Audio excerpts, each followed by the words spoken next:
1 billion years in the future, Earth still exists, though maybe not as we imagine it. Eras upon bygone eras worth of technology have been left behind by 8 previous and fallen civilizations. It is now up to the denizens of the 9th world to piece together what was left behind. Perhaps they're looking to carve out their place in the world, or simply to survive a land riddled with weird and unearthly dangers. Or perhaps still, they just wish to learn and uncover the secrets of the Numenera. Whatever it is this new era of adventurers and heroes is looking to discover, they'll have to dig through the imprinted echoes of the past to find it.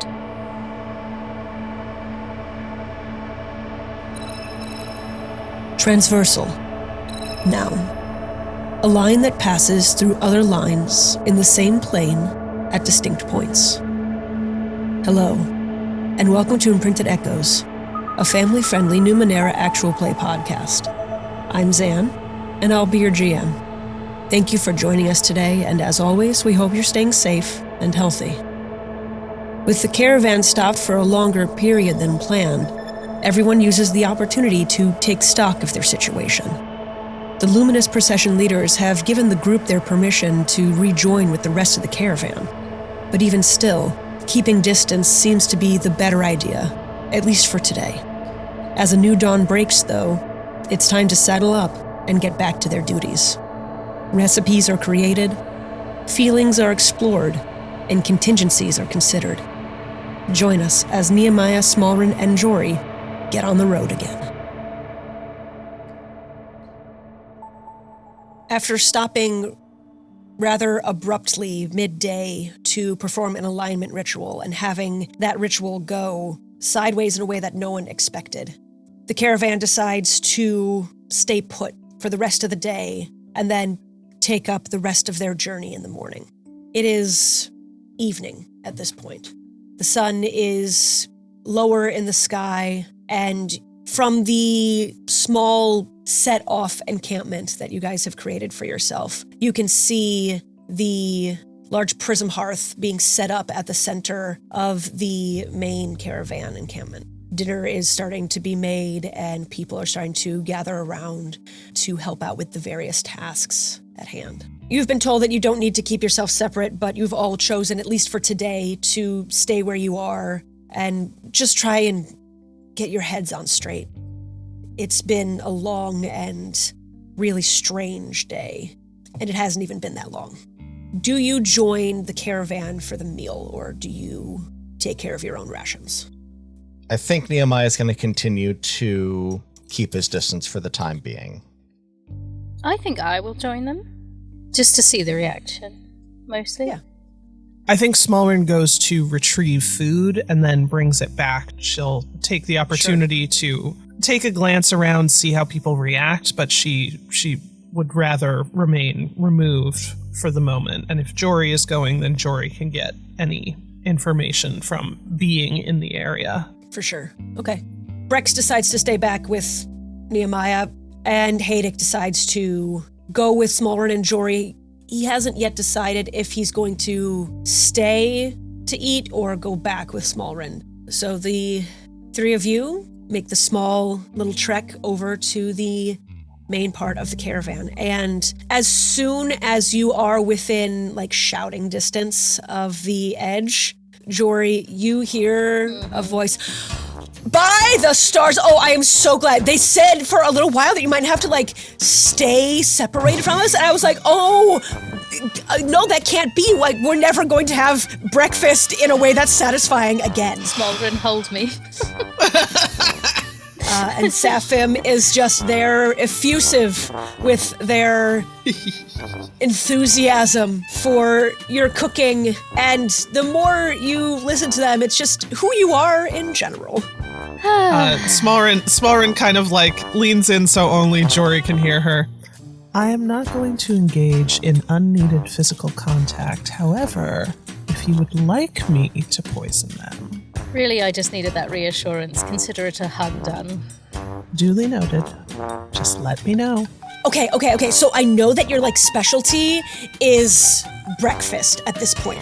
But I would really, really love to know what you could do with some of the stuff we have for the other meals. Would you like come and help us prep some of this stuff? Like, I'm sure your knowledge of spice usage is just legendary, right? It's gotta be. When you put it that way, with spice and everything. I knew it! Ugh. I told my brother that you were just a culinary genius when it came to flavors. Flattery will get you everywhere. Okay, let's see what we've got. I kind of turned to Smalren. This seems like it might be a good opportunity to at least, I don't know, help people feel more at ease with us, so I will take one for the team, and let's see where this goes. I think that I will leave you to it.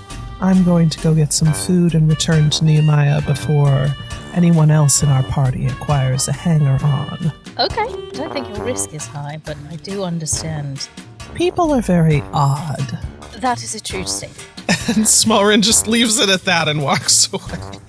Okay, well, yes, I can help with food. Are you sure people are going to be comfortable with it, though? Why wouldn't they be? The leaders explained what was going on, and first of all, that wasn't you.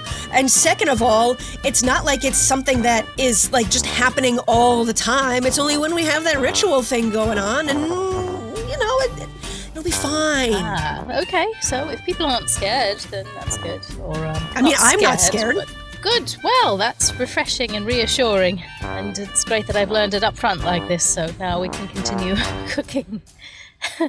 As the three of you follow Safam in, you get the feeling that Safam's opinion that no one would be scared or concerned is maybe a generalization. Mm-hmm.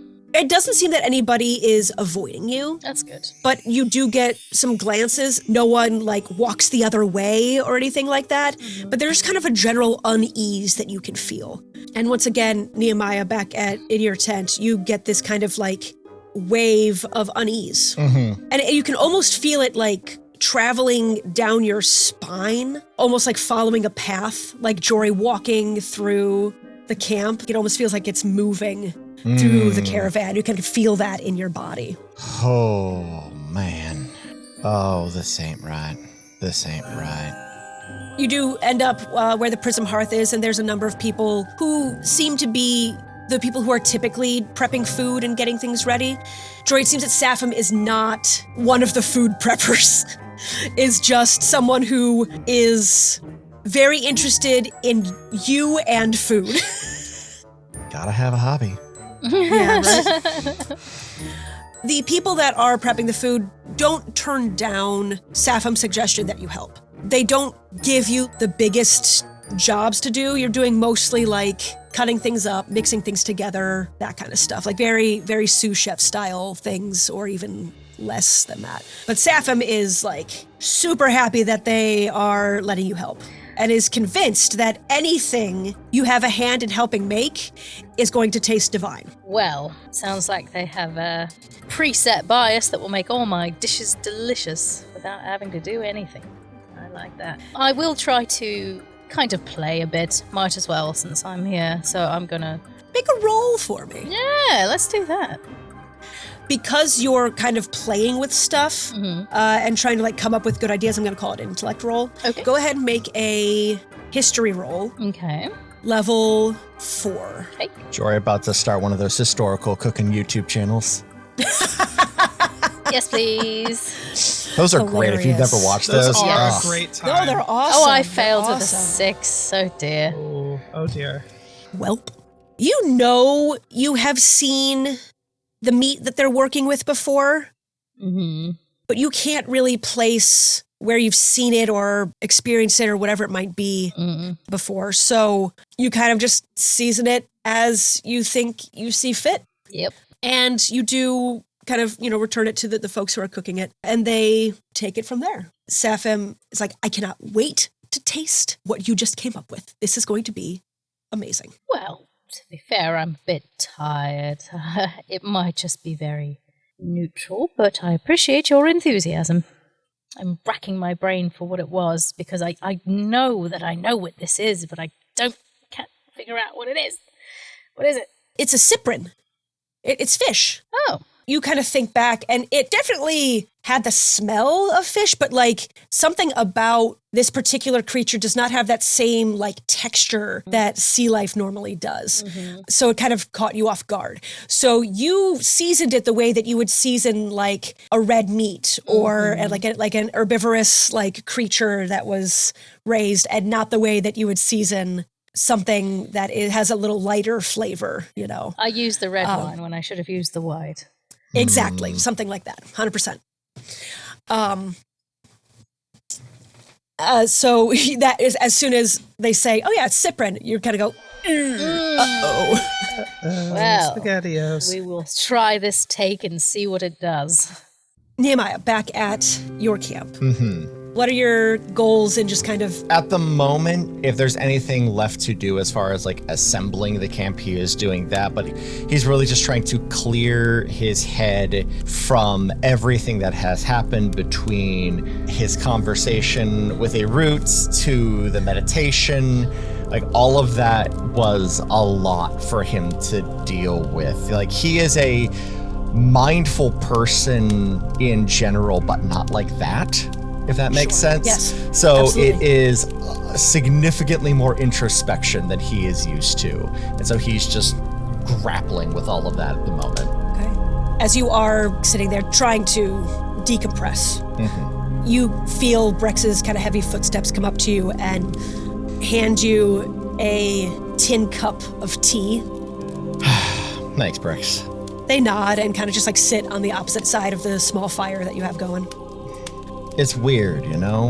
I'm trying to get all of this sorted out and figure out and try not to like hurt anybody in the process, but at the same time, I kind of feel like I'm at the whims of something bigger in a way that I haven't been in a long, long time.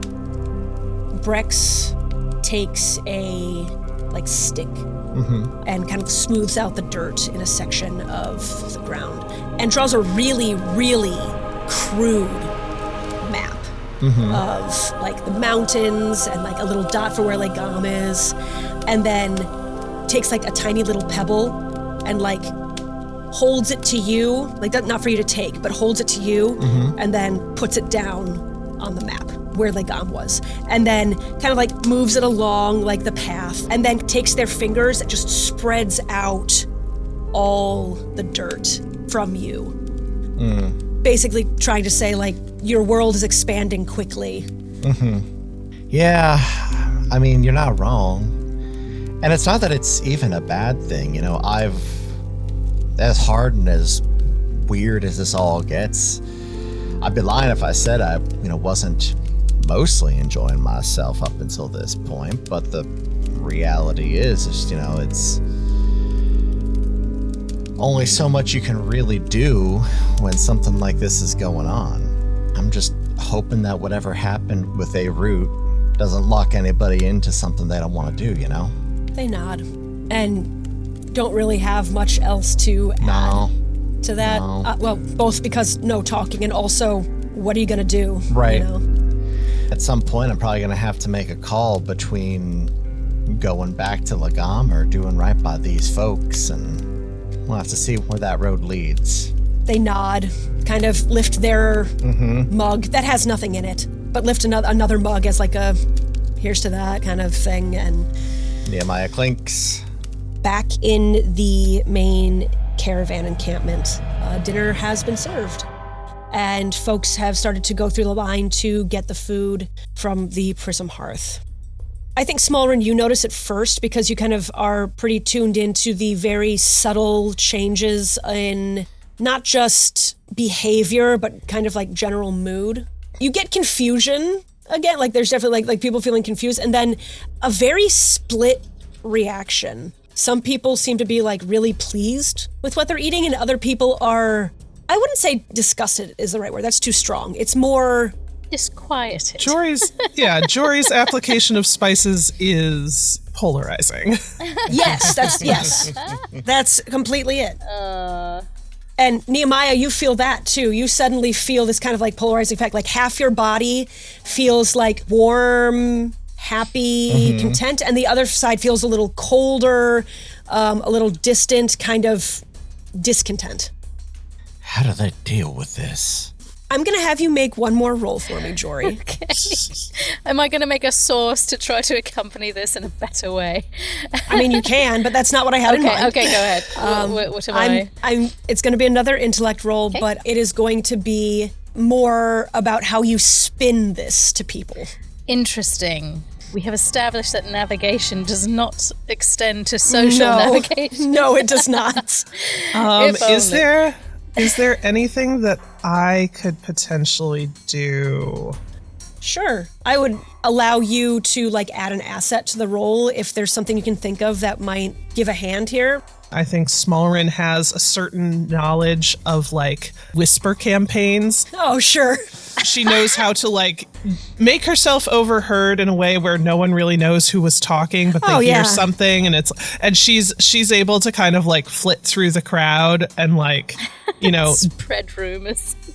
Get just enough people talking about how this is an unusual application of spices, but actually kind of delicious. I think also that she would be looking to kind of the caravan leaders to see if any of them seem to be enjoying the food. And if so, she makes sure to sprinkle those names, whoever it is, into. So of the three leaders, you see that Endar is kind of intrigued by it and kind of oh, that's interesting. Not what I would have done, but okay.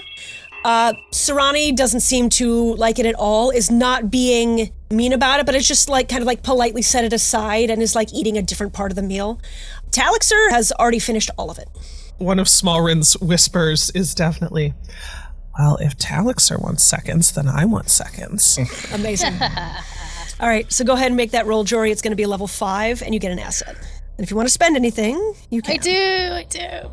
Success with a 9. Wonderful. So obviously, Smalren's whisper campaign is helping. What is your take on what you tell people if they ask you about it, or if there's a questioning? Long ago, there were 2 warring factions who had different topography in their home cities, and one day in peace talks, they brought their culinary delights together, and even though sometimes they clashed, it was the taste of peace. You have given them the taste of peace. Safim is a part of the group you're talking to, and is enraptured by this story. And immediately grabs a notebook and writes peace fish on the top. It says, write down the recipe. We have to record this. Okay. I will take it and I will write it down, and I will try to adjust it slightly for a more discerning crowd. Amazing. Here's my question. Before Jhori told that story, had Safim tasted it, and how did they seem to like it? Safim was not necessarily fully into it. It's I don't know, but Jhori made it, so it's gotta be good somehow. But was really trying to like it because it came from Jhori, and now it's full in. Oh my gosh, so good. The power of storytelling, man. Yep. It's true. Smalren, you gather some food to take back. Do you take some back for Nehemiah, I assume? Smalren makes sure to get a full plate, not just what Jhori made, but whatever vegetables are on the side. Yeah. There's a bunch of food. So, but Smalren does make sure to bring a portion for Nehemiah to try, as she now has a fun little story to tell that will hopefully get him out of whatever funk Smalren knows he is stewing in over there at that lone campfire. Absolutely. People with a strong moral compass always have such a hard time dealing with moments like these. Do you say that to anyone in particular? No, this is literally Smalren's inner monologue. Got it. Kind of Nehemiah is definitely having a hard time with this. God, I'm glad I'm not like that. She has a moral code. The compass part is not necessarily... Right. No, that's fair. Before you completely depart to go back to the small camp, Haydick approaches Jhori and says, do you want me to stay with you? Do you need a buffer for your friend? Oh no, you can go back. Are you sure?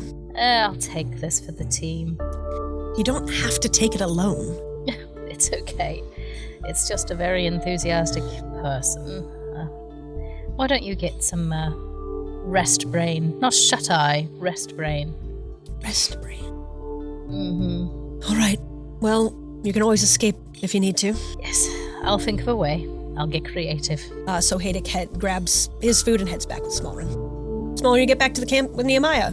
And you hand him a plate of food with some strangely looking seasoned fish. Nehemiah nods and thanks, takes a bite, and just gets a look on his face. Jhori's friend insisted that she take part in the dinner preparations, and opinions were mixed on the results. Yeah, fair enough. It's not bad, it's just some. Something. The taste of peace. How's it going out there? Well, everyone is a little uneasy. There's a certain sense of everyone other than the leaders not quite knowing what to make of us. They're not frightened, but unsettled. Yeah, I've gotten that impression. As we work towards some sort of resolution, I'm sure it will improve. Or simply once the leaders feel that they can communicate fully to everyone exactly what's going on. Mm-hmm. Still, best to be on our guard. Agreed. Not to unsettle you further, but I have seen people assassinated for less. This does not seem like that kind of crowd, but... You also do have a very specific sample size you work with. True, but there's always a first time. Fair enough. I did check that food before I gave it to you, by the way. I assumed as much. Haydick kind of devours his food.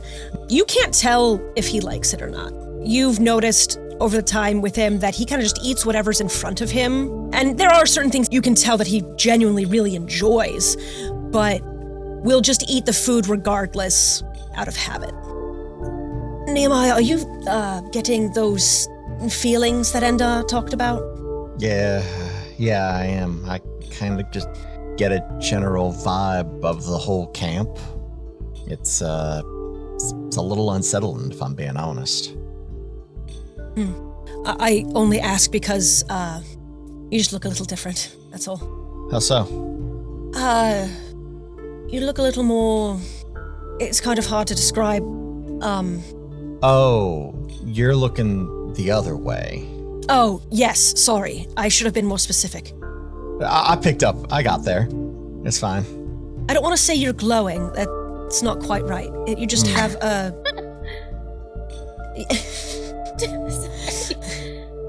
There's almost like a very, very faint aura around you. That stands to reason. Have you guys, any of you, well, I don't know how much research you can really do in this situation, but done any more looking into exactly what the connection is? Obviously, they can talk to you, and vice versa, and you can sometimes feel them, I'm getting the sense, and correct me if I'm wrong, but am I to understand that they gifted you something? Yeah. There's a bit of a boon to the connection. I have greater control over the systems of your body that are largely automatic. I've got a bit more control over those, specifically when it comes to like getting myself put back together, getting, nastiness out of my system, stuff like that. Okay. The one that Jhori is hooked up with apparently is just very smart and very willing to have an abrasive conversation about it. Smalren? I'm not sure. Smalren doesn't talk about it. I'm assuming that he was asking me directly. Oh, since sorry. I'm sitting right here. Sorry. Smalren is doing the thing that she does sometimes where it's like she sits down and like very quietly fades into the background. Yeah, absolutely. How do you do that? Practice. That must be infuriating practice. I've always found it rather restful. I can see it being infuriating for you. Yeah. Anyway, the gift that I have been able to make use of without engaging in any way with this being is I am able to create a connection between my state of being or vital functions and ciphers or artifacts that I keep on my person. For instance, and she taps her far mover belt. This will move me a significant distance if ever I were to fall unconscious, taking me out of immediate danger. Interesting. All of those things seem incredibly useful in one way or another. The more we learn about these creatures, the more they begin to feel like bribes rather than helpful gifts. That's fair. Do you think there's a way to look into more of it? The problem is the data sphere is probably our best and most abundant source of any kind of new information that we could access out here, and I'm hesitant to make use of it, if only because of the nature of most of our connections to it. Yeah, honestly, the best place for us to learn more about it would have been back at Castle Aventure, and, well, the price of some knowledge is a little high. Right, that's not necessarily something we want to jump into. No. But she had a map. Did we, of different places that datasphere nodes were? I'm sure it's not all of them to exist, but did anyone get a really good look at that? Could I use my ability to improve my memory? Oh, we had not talked about that. Could I focus in to a perfect recall specifically for something that a root would also be deeply fascinated in? Even if I didn't get a look at it, a root would have gotten a look at it, and a root would definitely want Nehemiah to know. I like the way that you have spun this, and I will allow it. So yeah, kind of unbidden, the map just pops into Nehemiah's mind. Yeah, I got it. I didn't know you had a photographic memory. Neither did I, but somebody else does. Understood. Haydick immediately goes and pulls some paper or vellum or some sort of writing material out from a pack and puts it in front of you so you can jot Nehemiah it down. Sketches it out. And so the three of you, and Brex included, spend some time kind of looking over the map just to get a sense of things.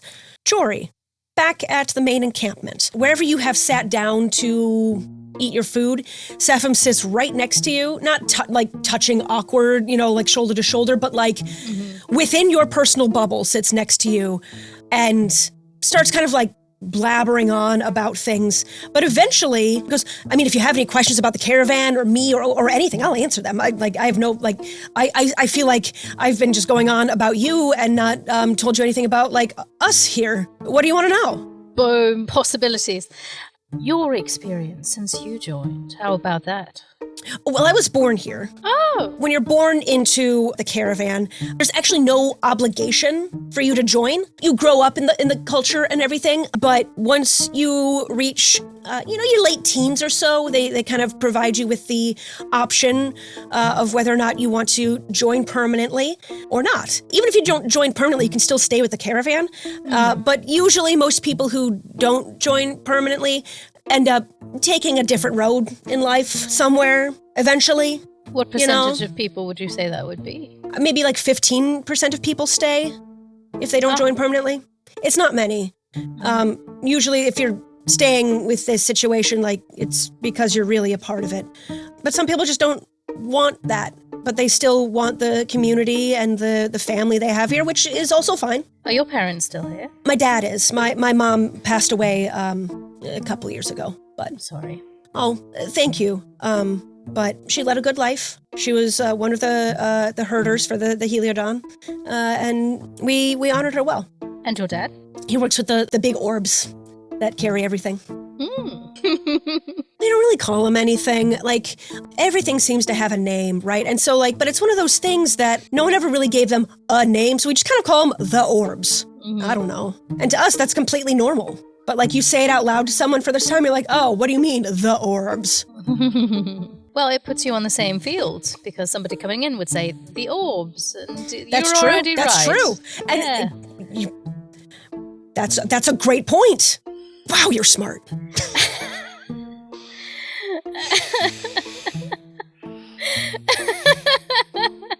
Well, I finished writing down the recipe. I did tweak it because I didn't have everything I think I needed here in the total context. So the recipe version of what I made today will probably be a bit better. Here you go. Awesome. Thank you. I'll make sure that the cooks get this. Thank you. Caravan-wise, no desire to leave? Oh, no, I signed up. Yes, but was there anything else you ever thought of doing at one point? I guess when I was younger, we do a lot of traveling. We see a lot of people. But when I was younger, I kind of wanted to, go exploring, I guess. You kind of do that now. Yeah, and I think the parts of exploring that I wanted to do, I've found here. The going to different places and meeting new people, the finding new stuff. I help with acquisitions, by the way. I don't think I said that. When we stop places, and I don't deal in the trade specifically. I don't know if you noticed, but I get a little too excited about things, and I would never make a good deal with anyone. It would never put us in a better position than we need to be, than we could be. So instead, I go around looking for things that could be helpful to us, or that we could offer trade for, or make connections and contact with people who could be partners in that. Interesting. I'm a bit of a connoisseur of finding things as well, myself. Oh, yeah? Yes. I knew it. You're just so cool. Well, that would mean you're cool too, wouldn't it? Oh, no, I'm not cool. I'm just... A lot of people say I'm kind of awkward. No. I wouldn't say that. You're excitable. That's kind of you. I think I'm going to check in on my friends for a bit. Oh, sure. Perhaps I'll talk to you in a bit, yes? Yeah, that sounds great. Okay. Don't stay a stranger. Don't be a stranger. Don't have a good night. Okay, bye. And you head back to camp. Is there anything that anyone wants to do before turning in for the night? No. I will just say, if anybody has questions about anything, well, number one, sorry about the food, and I was a bit weird. But number two, if anybody does have any further caravan questions, I believe I do have somebody who would tell us anything. That sounded very nefarious, but you know what I mean. Mm-hmm. No, it will be useful to have somebody who is willing to be friendly. Yes. I do think that in the interests of sticking to her guns about the possibility of assassination, I think Smalren is going to, aside from whatever watches we are on for the caravan as a whole, is going to kind of work with Brex to make sure that Nehemiah is watched over and that there's nobody coming to come after our group specifically. Sure. Go ahead and make a large overarching perception roll, level 4. A success with a 6. Cool. Between Brex, between whatever precautions you set up, nothing happens. Any traps you set aren't triggered. You don't notice anything, at least not out of the ordinary. Although you are keeping your vigilance high, it is not necessary tonight. Quick question, just because I don't remember. Mm-hmm.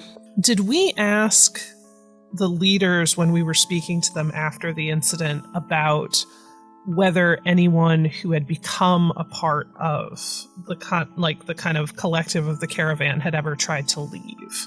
Yes. You asked it in a roundabout way. You said, has anything like this ever happened before, more or less? You did not specifically ask them if anyone had ever tried to leave. You can assume, because they know that it doesn't work without everybody, that someone had tried that or done that before, but you don't know about the situation and what the resolution was. Got it. Okay. So yeah, I think if the night has passed without incident, I think that's something that in the morning before rejoining the group, Smalren just kind of takes Jhori aside and says, as casually as possible, perhaps ask your friend if there have ever been any people that became part of the collective of the caravan and then attempted to leave, and exactly what happened to them. Okay. Do you have a theory? Not so much a theory as a number of possible outcomes that I am picturing in my head, several of which I would not want to happen to any of us. And I would like to have all of the information in front of us so I know where to pitch my reaction to any attempts by the group to keep Nehemiah here. Understood. I will make that my mission today. Smalren thinks it's wise not to tell Jhori outright that she wants to know if there's, people imprisoned inside any of the big orbs, or if maybe somebody got murked. Sure. Understood.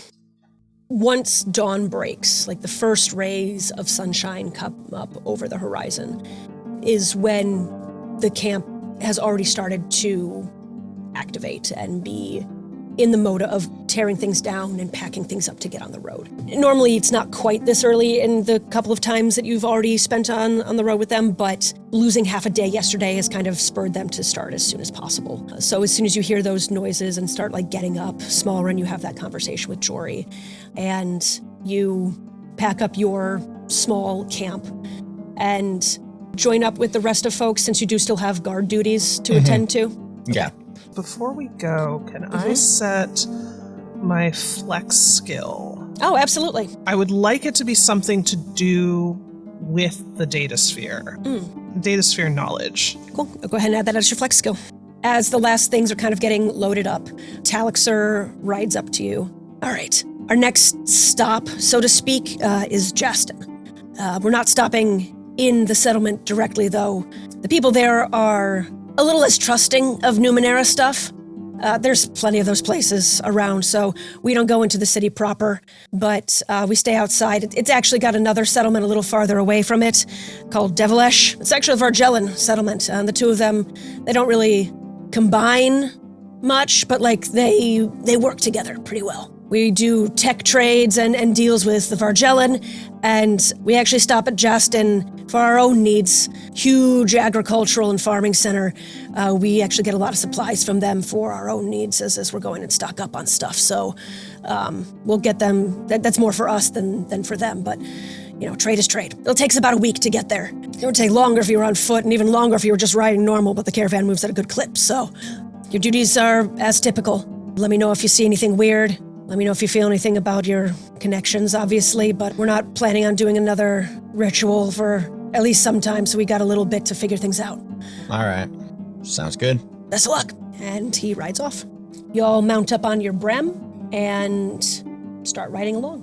Jhori, you are riding on the outskirts, watching things, doing your guard duties. And you're actually close to one of those big orbs, and you hear your name being called. And the orbs have almost like a little platform around them that doesn't move, that people can sit on and travel along with. And you see Satham up there on this platform riding along, and next to someone who bears a family resemblance, probably their father. Mm-hmm. And they wave. I wave back.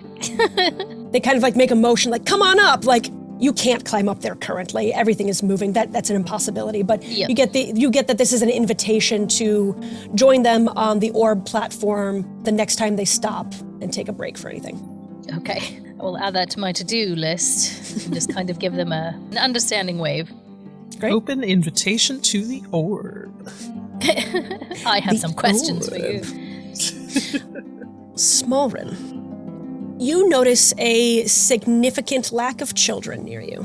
Interesting. She's not necessarily mad about it, but it is a change. Mm-hmm. She starts essentially keeping an eye out for, does it seem like she sees kids avoiding her, or does it seem like she sees parents keeping kids away from her? The latter. Do I see this being applied to everyone in our party? Obviously, the kids seem to have more of an interest in me, but do I see if any of the kids are moving too close to Jhori or Nehemiah? Are their parents calling them away? Yeah, it's pretty general, applying to everybody. It's just the most to you because they seem the most intrigued with you. Yeah. She does nothing overt to either encourage the children or reassure the parents. She's just doing reconnaissance for now and honestly enjoying the silence. The silence and solitude. Fair enough.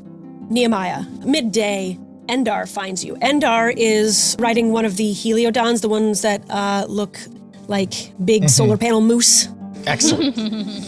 And says, "And how are you feeling?" I'm adjusting. I'm not used to the feelings of the group rattling around inside my head, and the rest of me, for that matters. That's a little new. It is something to get used to. Uh-huh.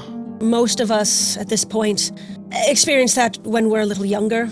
And it's easier to start incorporating into yourself, but at an older age, it's a little bit of a shock, I know. Yeah, I suppose that would make things a little easier to adjust to. But I'll figure it out. No worries. Very well. Anything I can help with? I'm just hoping that I'm not going to be causing a problem. We hope that as well. And truly, we're going to be doing everything within our power to make sure that it isn't that. Sure. We also don't want to be a problem to you. Appreciate that. Gotta understand, my understanding of this situation has evolved a lot over the last 72 hours. That's very understandable and true. I understand your group's hesitation. At large. But I also want to let you know that we have no ill intentions towards you, even if this does put us all in a strange predicament. No, I know, and I appreciate it. It's just, we've been traveling like this for a while, and we haven't stayed alive this long by being too brash about things. Understandable. Everyone has to assess their own risks.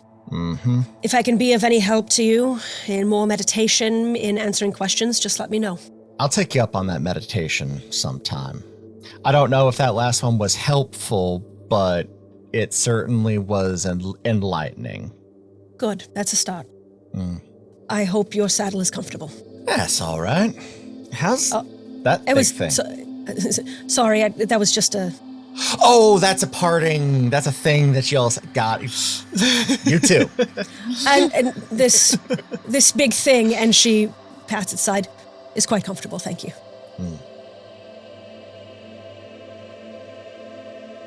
Thank you so much for listening to episode 166 of Imprinted Echoes Transversal. As always, if you'd like to follow the podcast on social media, you can find us on Blue Sky and Facebook at Imprinted Echoes and our website, imprintedechoes.com. On the website, you'll find links to the Ghostlight Media merch store, as well as our Patreon if you're able to help us out monetarily. And on that note, I'd like to thank Trent, Two Nerds in a Pod, and Svani for their continued support. If you'd like to help us out in other ways, please take a moment to subscribe to the podcast, leave us a rating and review, and tell a friend about the show. You can also find our hosts on Blue Sky, myself at Covered in Sawdust, Chase at TQ Loudly, Rin at Rin Moran, and Bridget at The Divine Miss B. Thank you once again for listening, and I hope you'll be back in 2 weeks for yet another episode of Imprinted Echoes. And until then, may your ciphers never malfunction. Imprinted Echoes is produced by Zan Campbell-Johannes and Chase Greenlee, and is edited by Alex Berkowitz. Original show theme music is by Justin Longacre.